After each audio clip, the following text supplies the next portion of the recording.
The Flying Lion says, boys, hell is real. 2023 Supporter Shield champs. So glad that I can be back with people who know that it's a Flying Lion. It shows how much we all love this club. Yeah, just a fan of the sport, you know. It's definitely tougher to be an academy player than it is a pro. In this club, you don't play just for the club, you play for the club. I'm here for the fans. What's going on, everyone? Welcome back. Thanks, everyone, for joining us. What's going on, guys?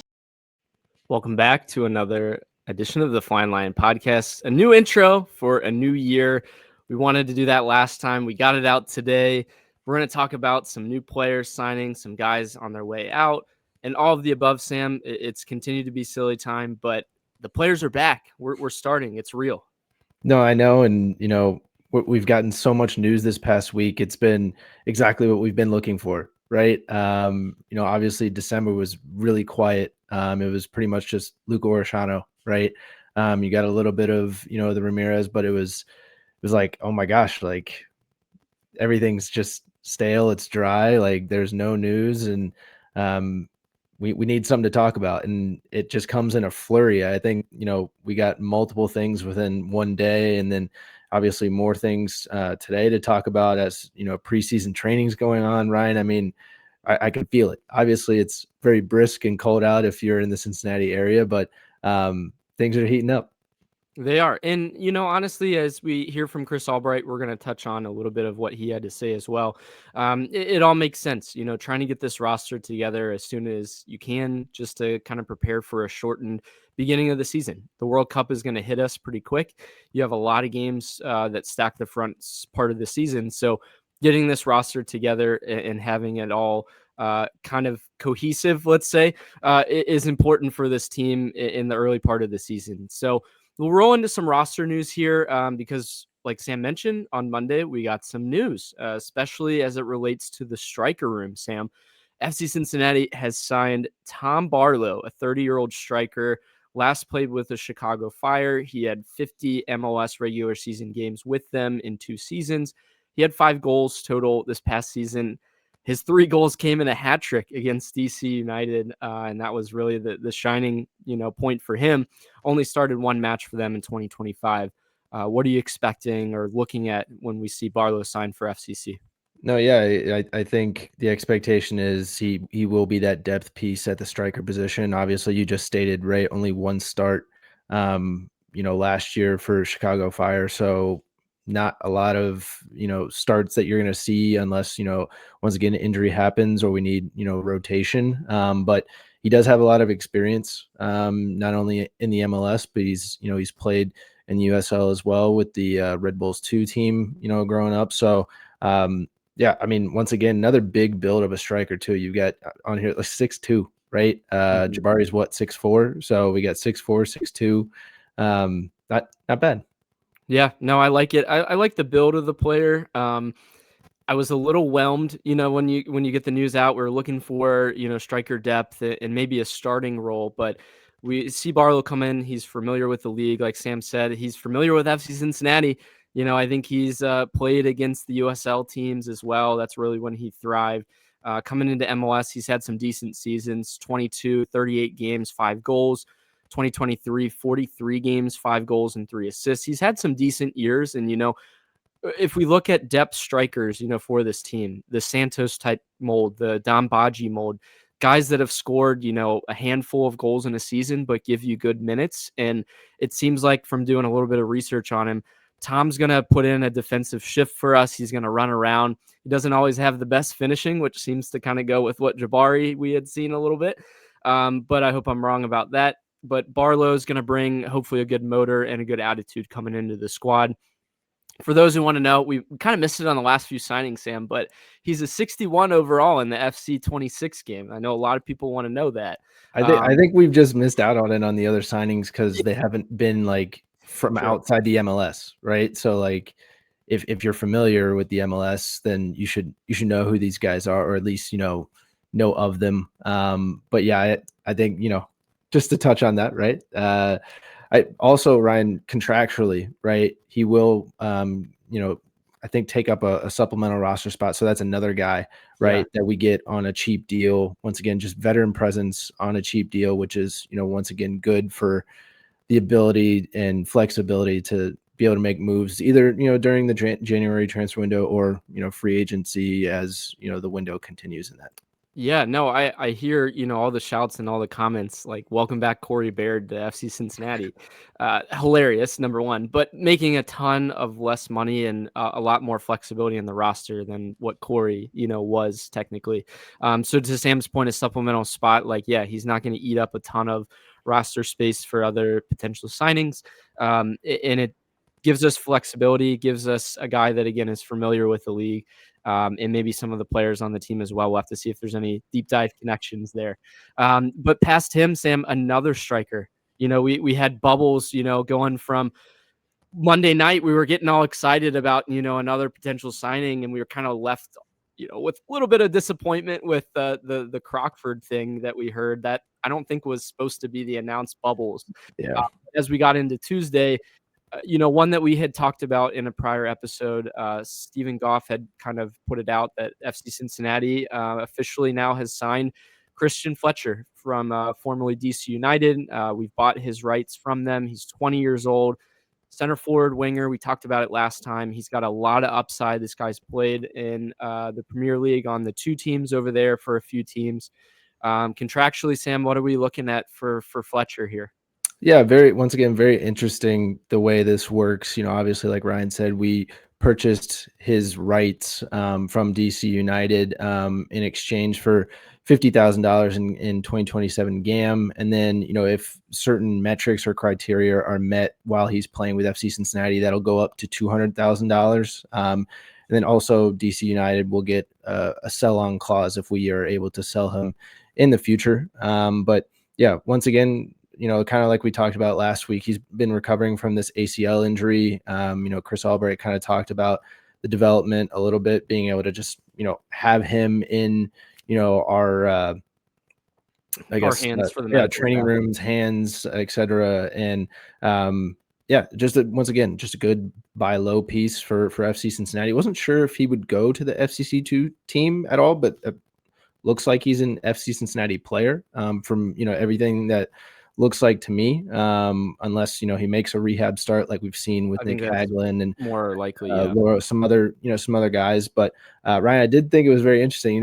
Obviously you do some deep dives on this guy as soon as the signing comes out, and I found a fun fact, right, that his first MLS start and first MLS goal came against FC Cincinnati back in 2022, and fortunately for us, it was on a 5-2 win, and at that point it was 5-1, and he scored the second goal for DC United. So it was pretty much, put away by then. But kind of cool to see that he's got some history, with FC Cincinnati.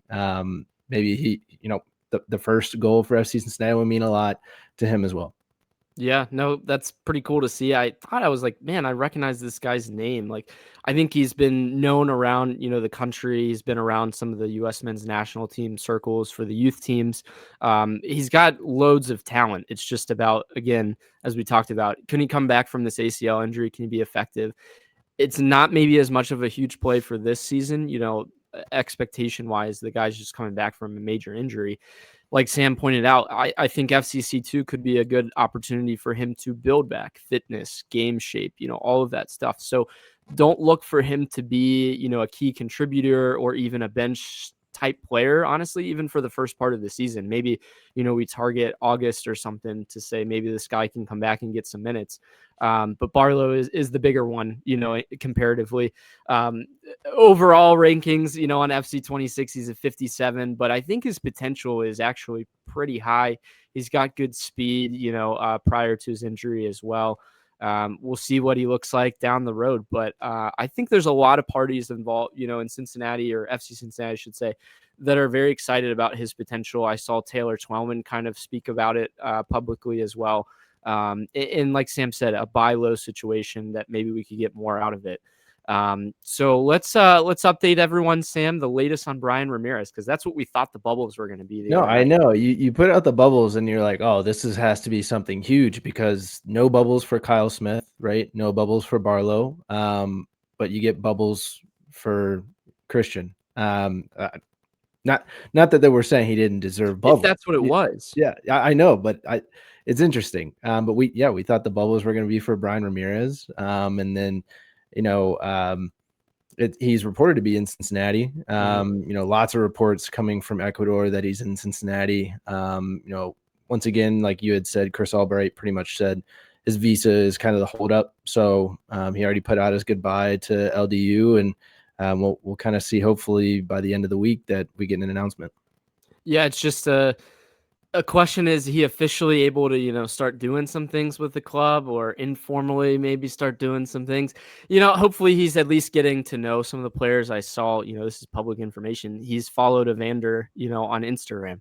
So he's starting to build some relation with his new squad. I want him to be able to, have some chemistry with the guy that's going to be next to him in the back line, or even some of the guys moving forward. So at least he's kind of like in-house potentially, Sam, if we want to say that, compared to last season where, some Training guys off to the side, maybe. Yeah, didn't even show up to training. So you're not really even building that relation, even from a friend standpoint or a teammate standpoint. But yeah, we've gone on and on and on about Brian and what we think about him. So go check out what we've said in the past. Once it becomes official, maybe we'll spit out a little bit more, but we're excited about, what he can bring. This one just came in, Sam, literally right before we started recording, this afternoon. FC Cincinnati is down another goalkeeper. So we've loaned Paul Walters out to Ireland per Laurel Failer, a season-long loan to Bahamian FC. Great opportunity, for a young player like Paul to go and see what he can do overseas and in Ireland. Excited for that, but I immediately texted you, what does that look like for us? I hate to be kind of selfish. And again, I'm very happy and excited for him, but we don't have a third goalkeeper right now. We have Celentano, Leroux, and, I think Walters was taking up that supplemental spot. But then also, like, I am looking and seeing, like, FCC2 doesn't even have a keeper right now as well. So it's looking a little bit thin. I'm sure there's academy people to kind of fill these spots. But yeah, what are your thoughts? Yeah, obviously it came as a surprise today. Random news reported by Laurel, having that season-long loan. Obviously, good for Paul. He's going to get more experience, more development over there in Ireland. Hopefully he doesn't drink too many Guinnesses over there. But yeah, obviously the big question is, like, who is our number three? I don't know what the drinking age is over there either, so it might be 18. But yeah, I mean, number three, who's it going to be? Alec Khan retires, last season. Yeah. Right now you've got Celentano and Loro on the, first team. FCC2 doesn't even have a goalkeeper on the roster, as they're still trying to put together a roster. So, yeah, there's a lot of things up in the air as far as number Sam, three. I hear you, Kubo's available. I mean, that would check off the box, right? That would check off the box. He is available. He is in Cincinnati. That is something that, we could touch on that. That was pretty cool to see that. But Ryan, again, Laurel had put, I'm sure people were kind of like, oh my gosh, freaking out. Like, who's the number three? Well, I guess today in training, as it was reported, Connor Dale, who some of you may have seen, he came over from the Inter Miami Academy recently, and apparently, he's been playing with the U17s, 19s, and so he was training with the first team a little bit. So not that we'll see him soon, but he's 15 years old. So I don't know as far as playing with FCC2 or even first team, but I can imagine we're gonna bring somebody in, right? Like, we have to. Yeah, I don't know. You'd think, especially like trying to put out a 15-year-old like that. But I mean, even at FCC2, that's better than the first team. And you have two guys ahead of him that he can learn from. So if he's got talent like that, we've been shown to kind of be able to develop some of these keepers now. So yeah, we'll see what that looks like. But yeah, a little bit of a surprise there. And I'm sure we're going to get more clarity in the next week or two from that. But yeah, I thought it was interesting, talking about like roster spots. We really kind of did a deep dive on supplemental spots. I think, each MLS team gets about, I believe, 11 supplemental spots. And with the signings we've talked about now, with Barlow, with Fletcher, with Chavez, I was wondering how we're going to make all these fit in the supplemental spots. And having Walters be loaned out, that opens up one, for Fletcher, or Chavez, whichever one you want to look at. But it also kind of depends on where we stand. Is Hagelin going to be a supplemental spot? Is Anunga there? Maybe we get some clarity on that as the year goes along, but Chris is making it work. That's all that matters. But from a fan standpoint, I don't think we have exactly, what that looks like. Yeah. But clearly it's going to happen. It's going to work out. I don't think his loan was in relation to us making space, for one of these guys. Obviously, it was probably an opportunity that the player wanted. So yeah, good opportunity for him. We'll see what that looks like in the goalkeeping room. Yuya Kubo again is still available if anyone is listening. He's in Sam. Let's touch on it real quick. He's got a new puppy at home on Instagram. If you guys go and find it, Kubo and Bo, I believe.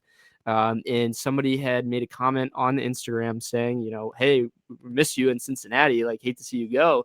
And they said, oh no, like we think that Cincinnati has been great. We feel like it's our home, and they don't plan on leaving. Apparently, is kind of what this is saying. Are we going to see a reunion down the road at some capacity? I don't know. Yeah. I mean, FC Cincinnati ambassador at the very least, right? Mm-hmm. Who knows? I mean, I think it's always up in the air. You could see Kubo around. Hopefully, you see him at Kroger or something. But yeah, I thought that was cool. It was. But Ryan, I guess we've got some new numbers to figure out here with all these guys coming in. What are your thoughts? Run me through this little segment we got going on. Yeah, I want to do something different here. We could touch on all the news we want, but I want to fill you guys in with just of note with these new guys. Brian Ramirez, our new wing back. Historically, he's worn number 29. I think that's most likely what he's going to rock with FC Cincinnati. That number is open right now. Kyle Smith has always been 24 with Louisville, with Orlando. I think he's going to probably rock that as well. Fletcher's been like 10 different numbers, Sam, if you go and look at that. So no idea what that's going to look at. But I thought this was interesting. Number 1, 6, 7, and 8 is all up for grabs again, and number 23. I mean, those are pretty big soccer numbers, with the number 7, number 8, number 6. Those are all key positions. Are we going to see some guys change numbers this year? Maybe Jabari comes in and changes that up. I don't know. We'll see. Barlow, another one. He was 12 at Chicago, 74 at Red Bulls. Miles is 12, so I doubt that he's going to, take that number. But kind of a fun little segment here. We'll see what that looks like with some of these guys. I think it's always fun to kind of look at the shorts, in training and see what number they are for the season. But if you guys were looking to snag one of their jerseys, and I mean, full disclosure, Ryan may be the only one of us that will zoom in on shorts during practice. I'm trying to give you the most up-to-date info. Anything that we can find for you, I'm trying to find. Hey, that's investigative journalism right there. There you go. I mean, come on, that's dedication. There you go. Sam, we finally had some end of the drama though. Luca Orishano officially transferred to CF Monterrey, a multi-million-dollar fee. Again, just wasn't officially kind of reported from the FC Cincinnati standpoint, but we've seen rumors around $4.5 million out there. Who knows exactly what that number looks like? But he departs the club after 2 seasons, and we wish him the best of luck. Of kind of a pertinent note, Sam, I don't know if you saw this one today, but Anton Griezmann is getting some interest by Monterrey, and they're looking to bid for him officially as well. So what does that look like for Luca? Just signs with the club, and they're like, you know what? We're already going to look at a next better player. Well, yeah, I guess not great.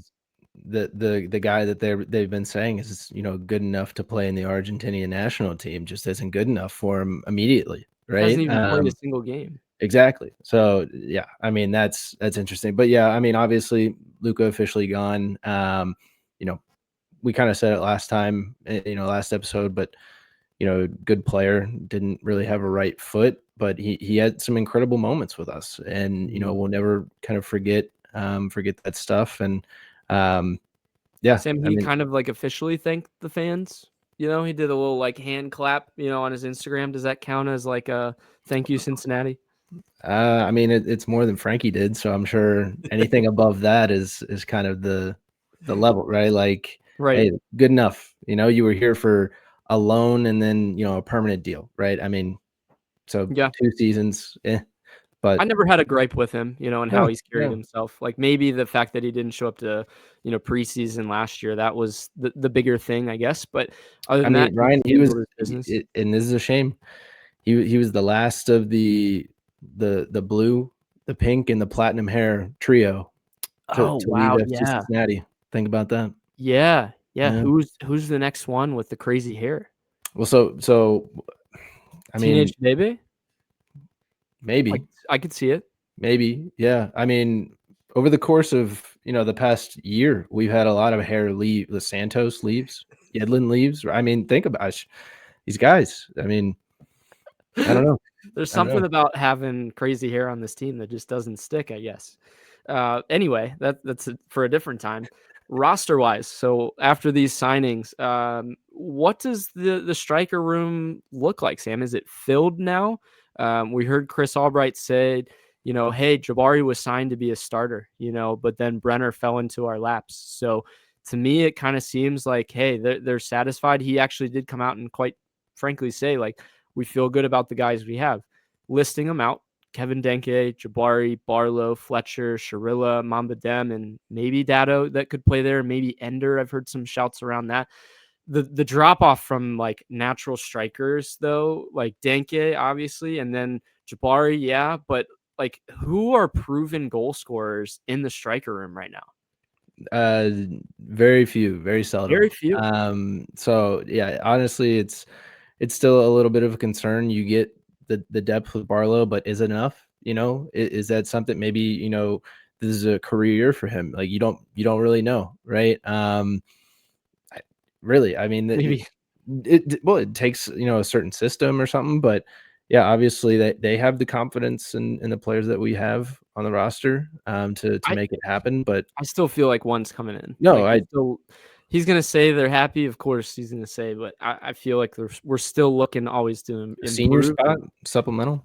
No, senior spot, TAM deal. If they feel good about the center backs, then you got to find a starting level striker to complement. And I just don't feel like there's enough body of work to say that Sharilla is going to do what he, can provide. Well, touching on the other roster point here, we got backline. Do we still have work to do? Which one are you more confident in right now, even with the signing of Barlow, up top or in the back? Man, that's tough. If we have three backs, at least we can see that Kyle Smith can play in there. We see Powell that can play there. You have a little bit more depth that's been proven. If we want to say that, at least at like a MLS level, like Flores has at least had a run out for a season, even though he didn't look fantastic. But, Hidebe can start, Miles, obviously, Hagelin, Yazga. You would say there's a solid 6 guys. It's pretty solid. I mean, I feel that can play center back, whereas like striker, there's 3, 4. Yeah, at least from a starting standpoint, if that's the argument, yeah. Barlow, Jabari, Denke, yeah. That's a good way to kind of put it, because after that, it's like, I don't know what we're getting. Maybe Dado, if you want to kind of say we're putting people in other positions, but I just don't feel as great in the Sam, especially with how bad the attack looked at times. And if we're going to run out the same exact formation, I'll roll into this now, because I've been floating around the idea of how can we best utilize the people we have on the team right now. And we've talked about this over a few weeks, but, it appears, and based on what Albright's saying is, we've looked at over the offseason, what does it look like to go 4-back? What does it look like to change things? And the way that everything is currently set up, like it's a 5-back system or a 3 center back, with the outside wing backs. But one way we can maybe best utilize some players, a shout that I would say is to put Obi in the true 6 position, go with Buka and Giddy as dueling 8s. And I've seen a lot of people kind of put this out as well. Evander, just kind of a floating role as a false 9 in attacking mid number 10 with Denke as your striker.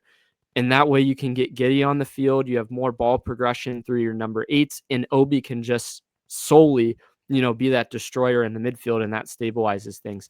I think that's a good look, because talent-wise, that's the best we got, if we want to say. Maybe Jabari's big physical presence unlocks Denke more. You could make that argument. But I would love to see us run out maybe an extra midfielder and see what that looks like. Maybe that's a preseason game even.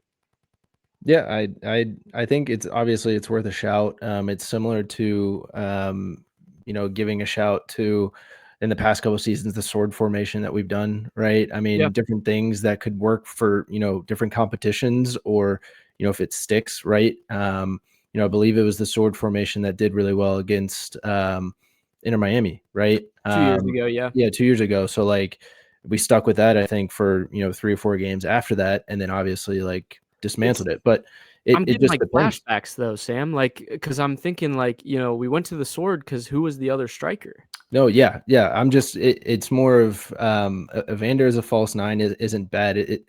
I would just my biggest concern was if you use him as a false nine, he likes to play from out to in. So Yeah. I mean, then like you don't really have anybody up front, or at least in the middle, right? Well, that's why you To have 2 dueling 8s though, that Yeah. can cover more ground, and maybe they can go out wide a little bit more.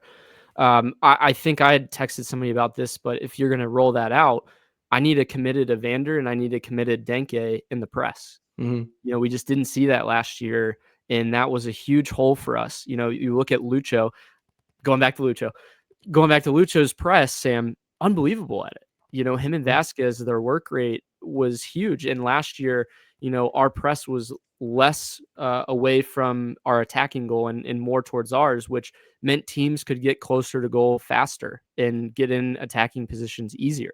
Yeah. So if you're going to have just Danke and Evander, you need to be having them on the same page for the defensive side of the ball as well.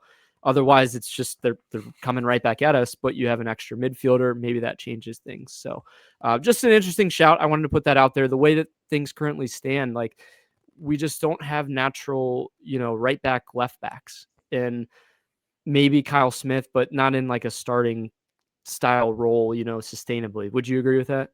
Yeah, yeah, yeah. I think, latter half of his career at this point, he's back home. But I think, you know, I now that we have gone through what the roster could look like tactically, where the depth is, like I am a little bit more after, hearing what you had, Mhm. like I am a little bit more comfortable hearing, back line, but I don't know, something about like I feel like we're just missing, a center back piece and then strike. And I think, we could be solid to Yeah.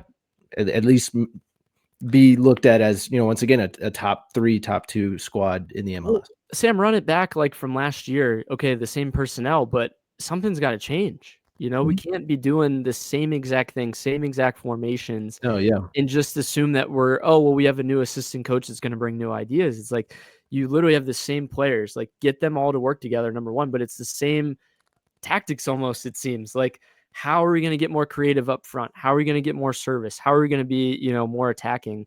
That's the question. And it makes me a little nervous right now that it's a lot of the same Well, from what we've seen. so heading into the next little segment here, I mean, Albright talked Yeah. about this, extensively. And so first, I mean, you mentioned Lucho earlier. I mean, he kind of threw some shade at him, Kubo, and Orishano from last year. Here's what Albright had to say about a couple things. First off, happy everyone was at training this year. Well, everybody showed up for work this year, which was nice. We haven't had a group like this where you have all your top talent, but your foundation, most of it returning with a couple new pieces that are all here already, to be able to accomplish things maybe earlier on than Pat and the staff have been able to when you're adding players throughout preseason. Yeah, no, it was interesting to hear him say that and just outright that. Obviously in our post we kind of sold Lucho out for that one, but you're right. Kubo did that, or Shano, and again, especially with a very heavy front part of the season with Champions Cup, with multiple matches per week, like we need everyone there, and everyone showed up to work, so that's good. Yeah, I just thought it was funny. Obviously you get little snippets, little clips during these Chris Albright press conferences. You get little, where he shows his personality a Right. little bit, and it's not so much business. And I think everybody thoroughly enjoyed that. Whether it were the reporters there or obviously all of us taking it in, it was kind of like, Yeah, hey, we do appreciate everybody being in, preseason training. Right. Obviously, some people miss due to personal reasons, but it was nice to not have any drama, right, going into to preseason this year. But Ryan, another thing that you kind of touched on, very important once again, just the World Cup and how it's changing not only the MLS schedule, but also the way they're thinking about like doing these signings. So this is what he had to say about that. It condenses the schedule, and so we'll be going Saturday, Wednesday, right out of the chute for the foreseeable future. So having more players earlier was something that we're trying to, be intentional about, and we're happy with that so far. Having the break in the summer will be the norm, and so how you deal with that, what preseason in June and July looks like, as opposed to what preseason in January looks like from a physiological standpoint. All those things will be we'll be experimenting with this year. It's kind of interesting. Like, this is a really a run up to the schedule change, and in some ways this World Cup window creates an opportunity for kind of a preseason in the middle of the season where we have to kind of build everyone back up again. Maybe we'll have a few players that are actually playing in the World Cup too that, might be playing during that time, but everyone else is going to, maybe be playing in some friendlies or something just to stay competitive. But how that changes us, it was interesting to hear from him about that. Yeah, I mean, he kind of touched on it during his, end of the year press conference about, what he thought going forward with this, schedule change, because it had first come out at that point. But yeah, when he puts it into perspective, I mean, Wednesdays and Saturdays right away. And, we're going to really see what this squad is made of right away. Really, I mean, not only do you have, just the pressure of Champions Cup immediately, right? But you also have Wednesdays like in League the MLS, play. right? So, I mean, that's usually you don't get that until later on in the season, in the summer there. But it's going to be tough. And, once again, it's going to be interesting to see, how this coaching staff continues to adapt and, refresh, right? That's the biggest term that he's been saying is it's a refresh, right? So I'm just curious, very interested to see kind of how we go about, the rotation of players and et cetera. Yeah. And I think it's a really good point too, because maybe that's a reason why they kept more of the continuity in the roster, just knowing hey, look how, up front this schedule is going to be packed. And if we fall too far behind to start, we don't have a ton on the back end, that can kind of make up for that. And there's a lot of important competitions to begin with, like Champions Cup and whatnot, if we want to make a run. And maybe the same thing, right? Maybe and he alluded to it in his press conference, but maybe you bank on, after the World Cup, right? You've got the summer window, right? Yeah. They had a great summer window this past year, and then you can bank on that. So obviously, roster-wise, it seems like ideally we've been set up pretty well. But like you said, the cohesion's got to be there from the start. If you're gonna, run it back again, the cohesion's got to be a lot better. Yep. Yeah. No, absolutely. He's also happy with the roster we have. I kind of alluded to that earlier, but let's hear what he had to say. A credit to a lot of the good work that we did last summer. A lot of the additions that you would maybe see this January actually happened in July and August. We feel really comfortable with the group we have right now to be able to go compete not only in MLS but in Champions League. But the team we put out on February 20th will not be the team that you see in October, much like last year. We'll continue to make additions as they make sense for the team and try to put a team together that can win trophies.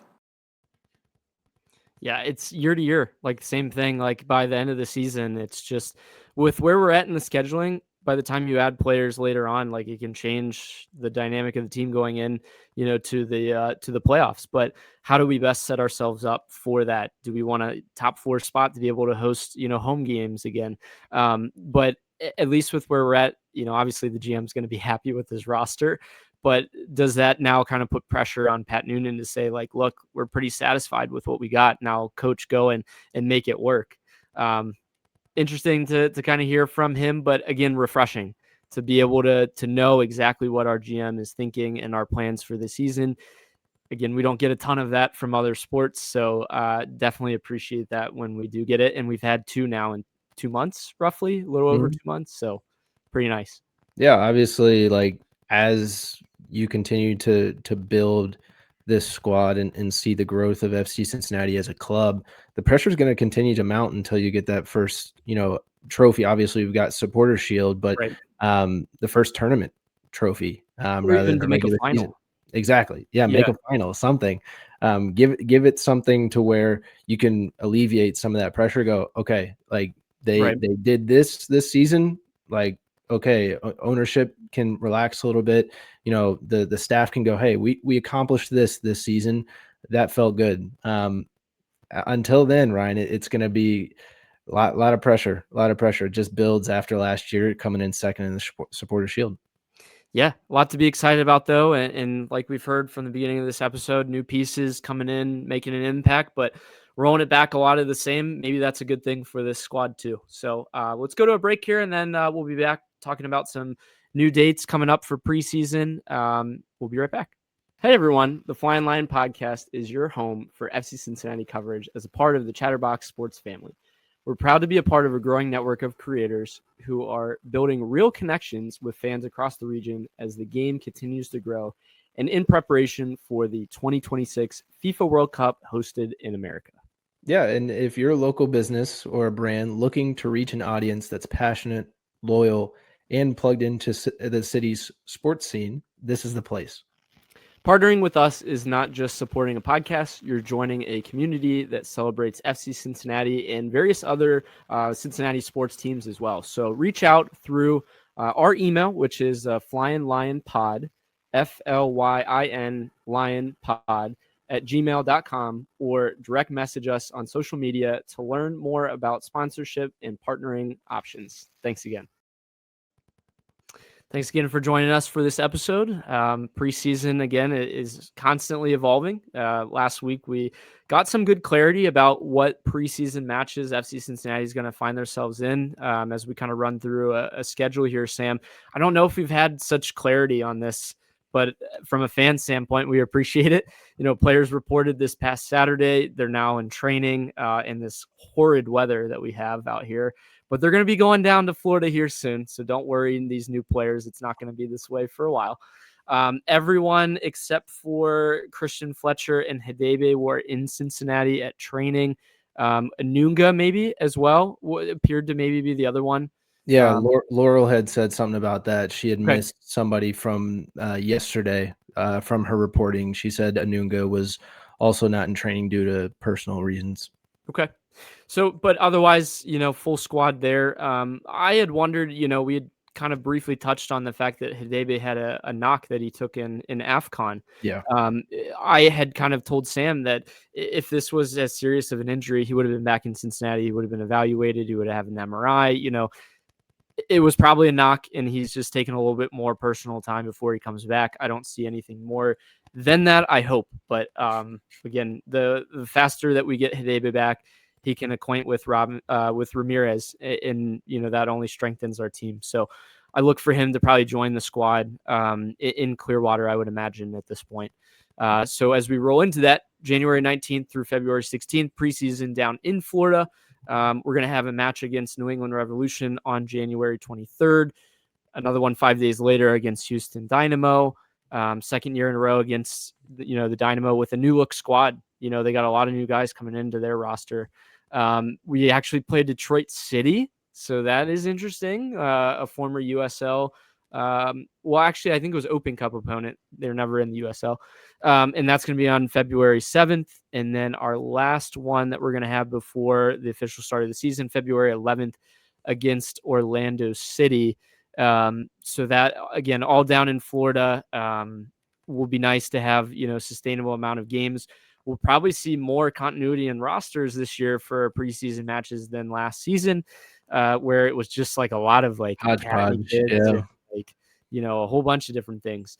But other dates, Sam, as those listening are interested, our new kits, our new jerseys. I believe we're going to be rocking some orange away kits this season. I'm circling it on my calendar. This is not anything official, but February 13th, Friday the 13th. What do we think about that? Because last year it was February 12th, and it's roughly, approximately a week or so right before the season. Friday the 13th to come out with jerseys, like, I don't know if that's a bad omen or not, though. Maybe they'll go, on Valentine's Day or something. Yeah. I don't know. Obviously, I'm excited because one of the the orange kit is one of my favorites. So I'm excited to see the concept. Ryan, no leaks so far. You've seen some other leaks from some other MLS teams that have come out recently. Before we were recording this, I was like, hey, let me do one last before we hop on here.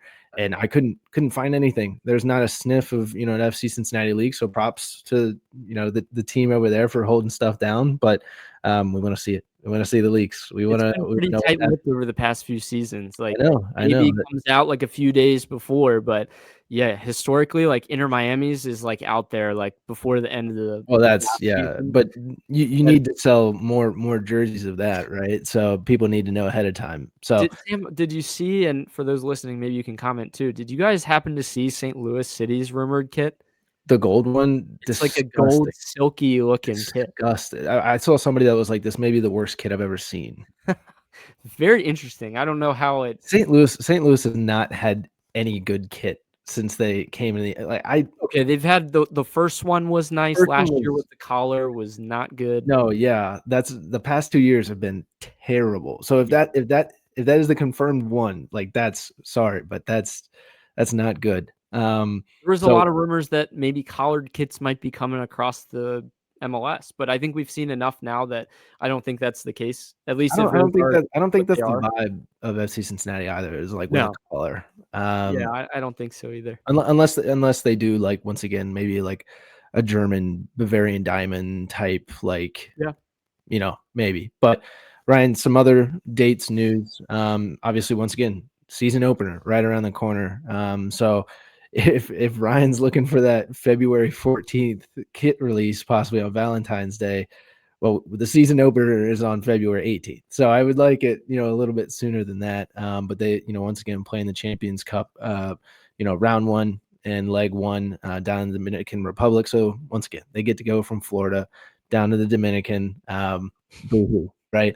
But then obviously MLS season opener is, couple days after that is February 21st against Atlanta United back at TQL. So hopefully the weather is nice enough to get everybody out. It's not too cold. Obviously it's gonna be February, so you never know with the Midwest. But these dates are coming up real quick.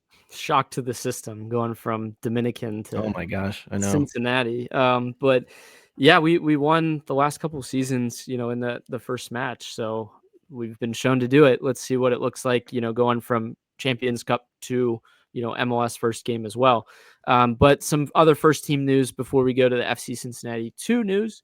We finally hired, Sam, an assistant coach. We got Brett Utley coming to the squad. He's going to be working next to Pat Noonan, Kenny Arena. Utley spent the previous 3 seasons down in Austin. He's got some pretty good pedigree with their second team. He actually didn't end up winning MLS Next Pro Cup and did beat the Crew along the way. So we like to see the dominance against the Crew already. Seems to have a pretty good idea of tactics in analytics. I know that Albright kind of put that out as well. Seems to be working more with the attacking players. So that's kind of what we expected when Dom goes out and Brett comes in. But a young mind, very willing to kind of come in and integrate well. I think Albright even says like he's praising him for relating with the players already, and trying to understand their needs and how we can best, set these guys up for success. But we're still looking for one other position in the first team, Sam. Yeah, so obviously, I want to touch on our new assistant coach real quick. He also, obviously winning 2023 MLS Next, Pro Cup with Austin FC too, really cool. It was against the Crew. Yeah, that's what I was saying. They beat him along the way. I just appreciate that he has, the pedigree against the Crew already coming in, right? But yeah, like Ryan said, I was researching when he first got hired. He not only does Chris complement his tactical mind. But in a lot of articles that I read, that was a standout. Was people were like, he actually has like a very strong tactical focus, and the way he approaches things, kind of goes by the coach's thinking and in the context first, and then obviously technique and physicality second. So very interesting thought process there when you get into the nitty gritty of coaching. But yeah, like Ryan said, Chris Albright in his press conference also talked about, we're still looking for a new set piece coach. And Laurel actually asked about this heavily, which was funny to watch. I think it capped off the press conference, and it was kind of like a weird just ending to the press conference. But yeah, he was kind of like, this is something that we're looking for. And obviously we've got a 6'4" guy and now, a 6'2" guy that are on the squad, and we want to be able to utilize Evander and, his ability to play phenomenal balls in. So the more that we can concentrate on that and get goals off of that, the better. So she was asking like whether or not it was, I guess, unique, right? Are there a lot of set piece coaches around the MLS? Is this a thing that's, happening? Chris was kind of just like, no, I mean, I don't know. It's more of a need for us. So we were a little bit behind. He said self-admittedly, like in some things around that, maybe we could be better, and having somebody that their sole job is just that. Not having, Utley do this offensive work and, set pieces. But we've seen better years than others on set pieces. I think our delivery last year with Evander was better than Lucho's from corners, but can still be worked on. Like, we lacked creativity. The main one that comes to mind for FC Cincinnati was always the patented Lucho to the back post, Barrial or Ashano. And past that, it was like there's not really a ton of creativity there. But I could probably, put it up on FC 26 real quick and do a pretty decent job. Maybe they'll hire me. But yeah, I think that's interesting to just have one set person just for that. Like, I don't know how you just hire for that one position, but I don't know. Maybe also, that's like, a springboard how do you for like other spots. other than goals? How do you quantify whether that job is doing a good job? Like, Well, defending set pieces too, does that count as it as well? I don't know. Probably. I would assume, it's not just attack, right? Like, hey, it's probably both, but I just want to see the job description. Well, I think you can go and find it publicly. Yeah. But like what they ended up hiring, like what this guy had on his CV to be like, I am the best in the world at set pieces. Like, if there is a free kick scenario or a corner kick, that's what I thrive with. Like, I don't know. It's just very interesting and very niche. But you're right. It was weird that the interview just kind of like cut off. After that point. So looking forward to that announcement though of the set piece coach to be like, for sure. Oh, that guy's the best, right? But like Ryan said, we've got a lot of FCC2 news as well. Just cooking news out right now. And the first kind of news that officially came out on the FCC2 side was the signing of Jack Mize. Jack Mize, right? Jack Mize, 17 years old. Once again, this kid, heard a lot about him when he was first joined the academy in 2025, I think towards the latter half. But he came from Borussia Dortmund out in Germany, big club out there. I don't know if you've heard of him. Played Club World Cup and TQL. But yeah, it's a very, exciting prospect, similar to Chavez, and hopefully, continues down that similar path. But he's represented the United States at the youth level, earning, numerous call-ups into U16, U17, international friendlies. So that's been cool to see. I mean, once again, FCC2 building out their roster, good young winger, a lot of promise. Yeah, it's cool to see. He had 12 total appearances for Dortmund in their young competitions. He had a goal and an assist. He's kind of been battling a little bit of injuries from what I was reading. He plays both midfield, attacking roles. So like Sam mentioned with Chavez, he's kind of has like a similar type positioning. He can play a little bit of a few different places. But him and, some of the other guys we're going to talk about here, I feel a lot better and confident with some of these guys coming, into the squad for FCC2 and the potential that they could make the first team just on pedigree and talent. And maybe some guys that have been overlooked because of injury or, haven't really made it abroad, but can find a home here and find a really good opportunity. Because one of them, Sam, I was the first to kind of report here in the FCC circles, was Davir Mascara. Yes, you've heard that last name before. The younger brother of our former center back, Yerson Mascara, who actually had a little bit of bringing his younger brother to the squad. Chris Albright comes out and says like he was one of the best recruiters, to bring Davir to Cincinnati. But a young forward, he's 18 years old. He's coming from the Colombian second division. Obviously, Yerson was the defender. Davir is more of an attacking player. But he's going to be joining some guys that he played with in youth ball down in Colombia with Dylan Hurtado and Juan Mercado. So pretty cool that we have another Mascara in the building. I think awesome to see that Yerson still loves, the orange and blue. But yeah, I think the video that comes out today was pretty funny, Sam. Yeah, obviously you get, Yerson just FaceTiming with his brother. And I thought the best part was Diver asking him like, hey, what do you want to tell the Cincinnati fans? And Yerson was like, I just want to tell him about my brother, how great he is, that you welcome him with open arms. And then, of course, obviously he hit us with the, all for Cincy at the end, which I thought was really cool. Always going to miss him. Our son, right? Our son, right? I saw somebody. It was our son, so now everyone's saying it's our brother. Our brother. Yep. Yeah. I love this so much. Very cool. Very cool though that, we were able to get that connection. Obviously, first is the connection. It's cool, but is this player good? Right. And from obviously you trust the scouting, right? So we've had, I guess right now 2 guys, right? Hurtado and Mercado come in right from the Colombian side. So we've had, I think Chris was saying a good relationship with, the Colombia, like down in Colombia, being able to find good prospects, people that we can, develop up here. So I hope he's able to become a key piece, maybe here in the near future. I had put out like, hopefully he can score game-winning goals like his brother. Even, as a defender, Yerson was game-winning goal against Philly, right, in the playoffs. So we'll see.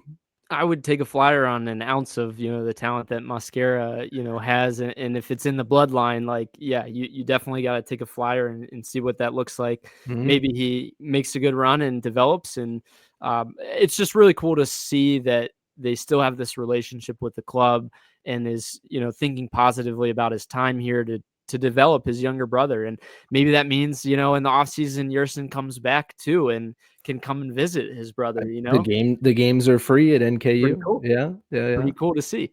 Past that, this one, Sam, is really funny. We've talked about it a little bit before. Mateus Vasquez, different Mascara, but from Matagua down in Honduras. Again, report came out right around Christmas that this player that's down in Honduras was potentially coming to FC Cincinnati. He's likely to be on loan here. He's 19 years old, but it's crazy to see there's pictures of him in the airport down in Honduras, like traveling to Cincinnati. Like somebody's following this guy around taking photos in the airport. This 19-year-old kid has to be like the best prospect ever coming out of Honduras. That's what it feels like, right?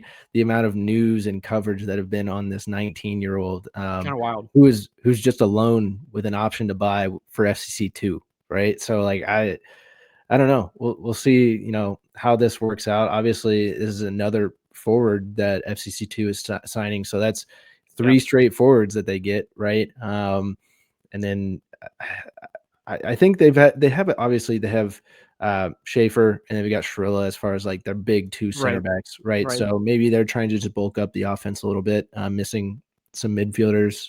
But we'll break down the roster here soon. But Ryan, another move for FCC2. Hold on, cue the bubbles. Cue the bubbles. Yeah, sorry, cue the bubbles for Nathan Crockford.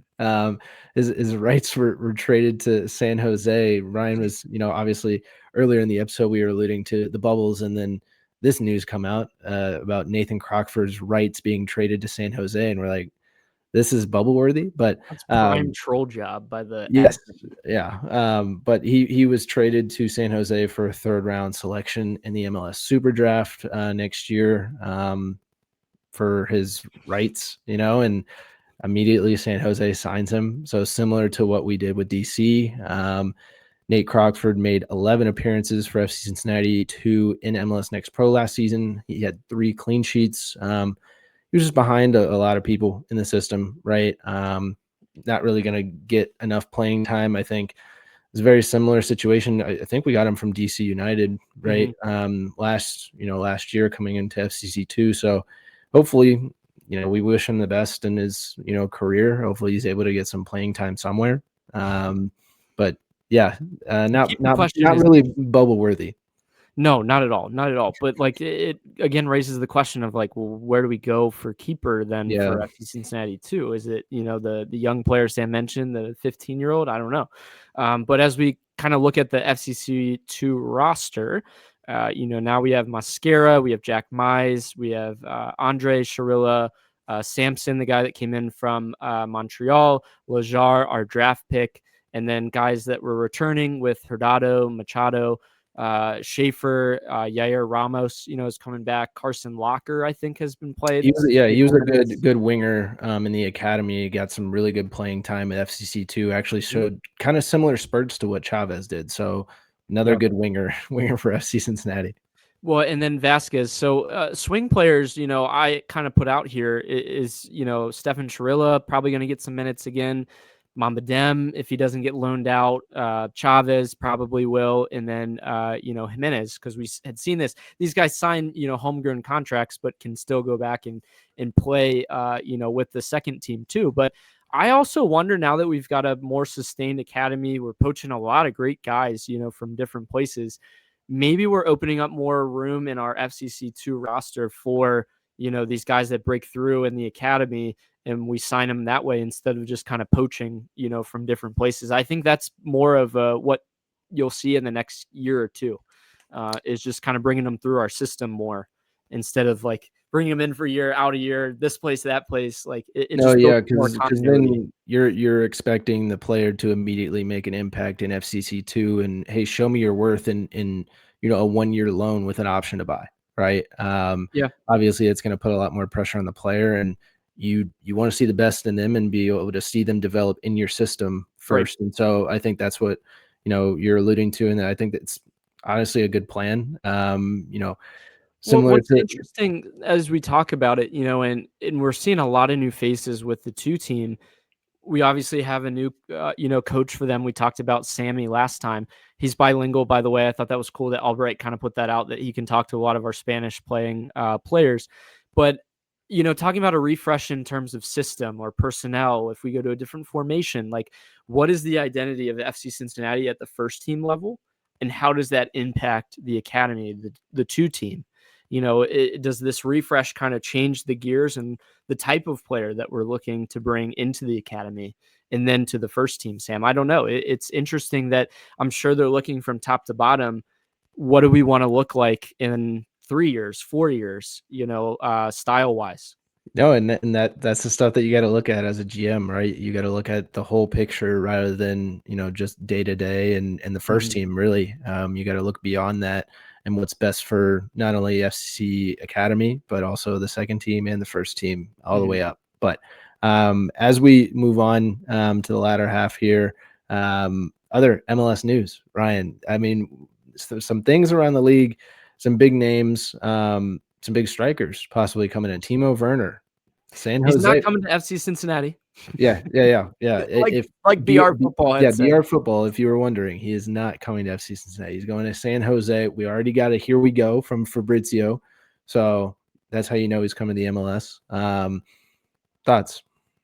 Yeah, interesting. So this is tied into the next news that Christian Espinoza, the biggest free agent on the market, was with San Jose, had been a great MLS player. He goes to Nashville. Word comes out that San Jose forgot to trigger his option. Their best player, they forgot to trigger the fact that he had an option year. What are we doing? Yeah. That's like the biggest. If we want to have a card of the week, that's the card of the week. I don't know. I mean, this guy's the GM's really trying to save his job with this Well, move, bringing in I think Timo Bruce Werner. Arena's been doing a lot for the front office type stuff Yeah. too. So maybe Bruce has got too many hats to wear. Just But just drop through the cracks. so what this means is then the spot opens for, San Jose. I think they actually had 2 DPs. So Timo Werner fills one. Maybe they go for a number 10 or something else. But yeah, it's kind of crazy. He goes to San Jose of all places. Like I'm listening to Soccer Wise and Tom Bogert's talking with David Goss about, if he goes to FC Cincinnati, I don't feel like this pushes the needle or moves the needle too much for the league. But if he's going to a place like San Jose, other clubs that historically haven't spent money are now starting to spend more money. It's just like I just don't feel like Timo Werner is like that great. Like he can be good, but I what did he do for Leipzig? He has only played like 30 something minutes in the last season. Who knows what that's going to look like in MLS? Just a big name. Yeah. It's a big name, but it's just I don't know who else to compare to that's come over that was like a bust. Like there's been several of them now, like Shaqiri. Shaqiri didn't really do anything in Chicago. Some players just don't work out well in the MLS. It'll be interesting to see. Espinoza, like we talked about with Nashville. Josh Sargent, Sam, former FC Cincinnati target. People are poaching our guys. Well, I mean, we already have a striker. We have a pretty big striker. But yeah. People we have spoken to, right? Like, we had a bid of $20 million plus, I think, for this player in summer of 2024. And both clubs were like close to an agreement from what Tom Bogert's saying. It's just that it never really came to an agreement all the way on pricing, or the player wanted it too, actually, is what he said. Is Sargent wanted to come here. Sargent wants to go to Toronto. And it's interesting, the timing, because World Cup is right around the corner. How does this set up a move to go to the U.S. to be able to play on the, U.S. men's national team? I don't know. No, and we need depth, right? We already had a striker go out here recently, and Josh Sargent's been playing really well for Norwich. Right. I don't know why you wouldn't just continue to play well, stay fit, and just possibly make the roster based off of that. And then he would rather enter a new situation in Toronto and see if he can put up numbers to make the roster for the World Cup. I don't know. Yeah, it's a head scratcher, but 18 mil is no joke. Yeah. It's kind of crazy, looking at that price, because that would put him at like maybe the second or third highest signing ever in the league. Mm-hmm. And then one that comes out today that just came out, Fabrizio, also has this tweet, Sam, about Chucky Lozano down in San Diego, with Tyler Heaps, their GM, coming out and saying like flat out, like he's not in our plans for the season. And then the player is like, well, actually, I'm planning on staying in San Diego. Like, that's Ryan. If you want context as far as like what this means outside the MLS, if you've ever seen Wolf of Wall Street, you'll know exactly what we're talking. Like, I'm not leaving. Like, that's pretty much what Chucky Lozano said. Is like, I'm not leaving. He's being paid nice there, and if he goes to Mexico, maybe it's somewhat similar. But like, I don't know, man. It's odd. The very end of the season, the playoffs, like they weren't playing him. There was a big dispute about things, and now like he's making like $7.5 million a year, and the GM saying we don't really have plans to play him, but the player is like, I'm staying. What a mess. Yeah. Obviously something that, as first year success team, you don't want this for year two. Right. So yeah, it'll be interesting to see what happens out there in the West Coast. Yeah. So, as the roster pictures come more into clarity, for the MLS, we're getting a better sense that, the West is strengthening in some ways. The East is still a beast, with the way that Nashville's coming along. Chicago even is taking a bump up, at least on paper. It's going to be interesting as we go into throughout this preseason, Sam, to follow, how these teams look, how they're going to line up, what they're going to look like going through Champions Cup. And from that standpoint as well, like, how is FC Cincinnati going to tackle it? Is this the end of moves for a while? I'll ask you that question. What are your thoughts there? Maybe maybe. I think obviously you see more FCC2 moves come in, hopefully. But yeah, honestly, the wave of I mean, you'll see the Ramirez announcement come in. Right. I think, yeah, maybe a third goalkeeper, maybe. But yeah, I can't imagine you get any, in the next week other than, those possible two.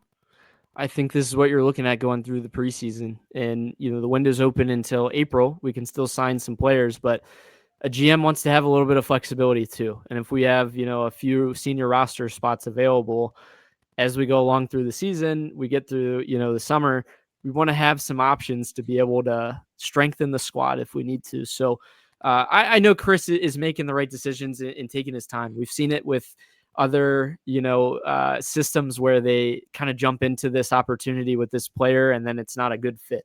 So let him cook. They're going to let Chris cook to figure it out and to see. But the people that you're seeing and hearing right now is likely what you're going to be seeing to start the season. So I'd hope to be wrong, about a few different spots like we talked about, but realistically, I think that's where we're looking. But past that, Sam, anything you want to say in closing? No, I mean, I've enjoyed this rush of news. It's right. Once again, it's going to be ebbs and flows, but hopefully it's full steam ahead now that we've got preseason and everything going. We will continuously have stuff to talk about. Yeah, hopefully we get some streams down in Florida of the games. That'd be kind of cool. We saw that with Philly last year. We're gonna have some probably premium content coming your way as well from some people down in Florida too. So stay tuned for that. That's exciting to hear. And as we go along too, we'll give you our full preseason and season, I should say, preview of all competitions and what players to look out for. So as we get closer, stay tuned for that. We'll do a deep dive like we always do. But thanks again for joining us today, and we'll see you guys next time.